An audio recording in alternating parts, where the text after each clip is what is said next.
Hey, what's up guys? Welcome back to the channel. So today we're going to install the rear sway bar by Unplugged Performance on a Tesla Model Y. So if you remember in a previous video, we installed the front sway bar again from Unplugged Performance. So just a reminder that I purchased this sway bar kit from Unplugged Performance website. Directly through them and paid about $565 for the front and the rear sway bar. So far I've driven on the front sway bar for about a week now and have been loving it, quite honestly. It hugs those turns real nicely, keeps the vehicle pretty steady through some quick turns, and it just helps stabilize the car. And it works really well, complements really well with the coilover kit that I've done with Max speeding rods. So highly recommend the sway bar kit. So I'm really excited to get the rear sway bar installed to see what the full kit performs. So just like the front, first thing we have to do is remove the panel below and of course disconnect the sway bar end links to the sway bar.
All right, guys, we got the OEM sway bar removed.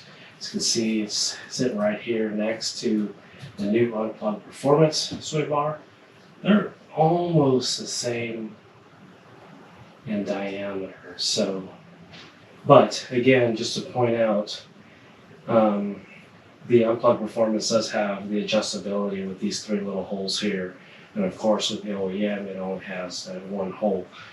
But the new Unplugged Performance does come with new brackets and bushings along with some washers. Whereas for the rear, whereas in the front, we had to reuse the bracket, but they did provide a new bushing. So just like the front, to install the new bushings, we're going to add some grease on the inside to help us get this on the new sway bar a little bit easier. But it does open up like this, so it should be fairly easy to do. But with that, let's go ahead and get the new brackets installed on the new sway bar and then get everything put back in place.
Okay, so we have the sway bar in place, everything's tightened down, so the last thing we want to do before we put the panel back on and take it for a ride is make sure the brackets and the end links are torqued down to spec. So we're going to go ahead and do that real quick and then get everything buttoned up.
Well, that's it, guys. Got everything put back together, got the panel in, and then so yeah, I mean, it's hard to see now with it all covered up, so hopefully you guys had a glimpse of what it looked like before I covered it back up. So all looks pretty good. Again, it matches the Max Speeding Rod's coil spring there from the coilover kit. But yeah, it was fairly easy install. Again, it's just held by a bracket and then, you know, held by the, of course, the sway bar links. And So not too bad of an install. Again, making sure you have all the tools readily available. That way it saves you a little bit of time. So now I'm excited to see what both the front and the sway bar feel like, how it performs, and definitely excited to test it out. So I'm gonna go ahead and do that, and hope you guys found this helpful. So make sure you hit that like button, and of course, subscribe for more. Catch you guys next one. See ya.